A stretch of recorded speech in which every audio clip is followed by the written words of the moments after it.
வணக்கம் friends, welcome to round about case YouTube channel. எல்லாரும் எப்படி இருக்கீங்க? நல்லா இருக்கீங்களா? ஒவ்வொரு நாளும் ஒவ்வொரு கோயிலை பத்தி டீட்டெயிலா இந்த சேனல்ல பார்த்துட்டு வரோம். இன்னைக்கு நம்ம பார்க்க போற திருக்கோவில் சென்னை ஐனாவரத்தில் உள்ள அருள்மிகு பரசுராம லிங்கேஸ்வரர் திருக்கோவில். இந்த கோயிலை பத்தி டீட்டெயிலா தெரிஞ்சுக்கலாமா?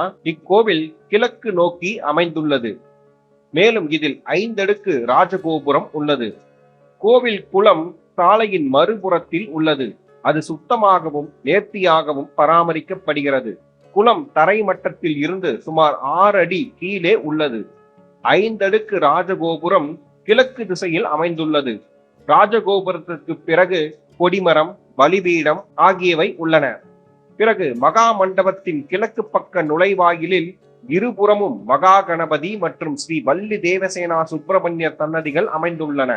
வெளிப்பிரகாரத்தில் நாகர்கள், சுயம்பு சண்டிகேஸ்வரர், பட்டீஸ்வரர், கால பைரவர், நவக்கிரகங்கள், சனீஸ்வரர், சந்திரன், சூரியன் ஆகியோர் உள்ளனர். அர்த்த மண்டபத்தில் நடராஜர், பாலசுப்பிரமணியர், உற்சவ மூர்த்திகள். பாலசுப்பிரமணியர் 4 கைகளுடன் நின்ற கோலத்தில் இருக்கிறார். மேல் கைகள் அக்ஷயமாலை மற்றும் ஒரு கமண்டலம் பிடித்து உள்ளது மற்றும் கீழ் வலது கை அபயஹஸ்தம், இடது கையில் கடிஹஸ்தம் உள்ளது. எனவே பாலசுப்பிரமணியர் பிரம்ம சாஸ்தா ஆவார். மூலவர் சன்னதியின் வலது புறத்தில் கருவறை, அர்த்த மண்டபம், முகமண்டபம் ஆகியவற்றுடன் கிழக்கு நோக்கிய சன்னதியை போன்று அம்பாள் தனி சன்னதியில் வீற்றிருக்கிறாள். கோவிலில் உள்ள சுயம்பு மற்றும் பட்டீஸ்வரர் சன்னதிகள் தரை மட்டத்திற்கு சற்று கீழே அமைந்துள்ளன. மகா மண்டபத்தின் கூரையில் ஒரு பல்லி மற்றும் 2 ஆமைகளின் புடைப்பு சிற்பங்கள் உள்ளன. பரசுராமரை பற்றி பல புராண கதைகள் உள்ளன. அவற்றில் ஒன்று, புராணத்தின்படி மகாவிஷ்ணுவின் அவதாரங்களில் ஒருவரான பரசுராமர் ஜமதக்னி முனிவருக்கும் சத்திரியனின் மனைவி ரேணுகாவுக்கும் மகனாக பிறந்தார். ரேணுகா தினமும் ஆற்று மணலால் புதிய பானைகளை செய்து ஜமதக்னியின் பூஜைக்காக தண்ணீர் கொண்டு வருவாள். ஒரு நாள் பானை செய்து கொண்டிருந்த போது ஆற்றின் குறுக்கே ஒரு தேவன் பறந்து செல்வதை ரேணுகா தற்செயலாக கண்டாள். மேலும் அந்த தேவனின் அழகை கண்டு வியந்தாள். அந்த தேவனை கண்ட பிறகு அவளால் பானையை செய்ய முடியவில்லை.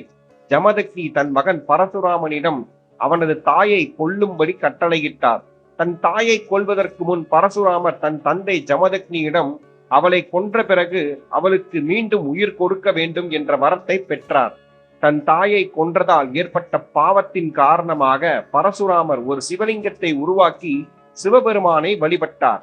சிவனும் பார்வதியும் ரிஷபரூடர்களாக தோன்றி பரசுராமரை ஆசீர்வதித்தனர். எனவே இக்கோவிலின் சிவபெருமான் பரசுராம லிங்கேஸ்வரர் என்று அழைக்கப்படுகிறார். மற்றொரு புராண கதையின்படி அயன் என்று அழைக்கப்படும் பிரம்மா இக்கோவில் குளத்தில் குளித்த போது சிவன் அவரை காப்பாற்றினார். பிரம்மா இக்கோவிலில் சிவபெருமானை வழிபட்டார். எனவே இவ்விடம் அயன்புரம் என்று அழைக்கப்படுகிறது.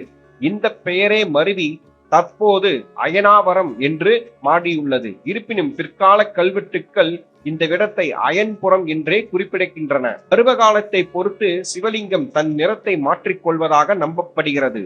ஆவணி முதல் மார்கழி வரை சிவலிங்கம் கருப்பு நிறத்திலும், பங்குனி முதல் ஆடி வரை பொன் நிறத்திலும் காட்சியளிக்கும்.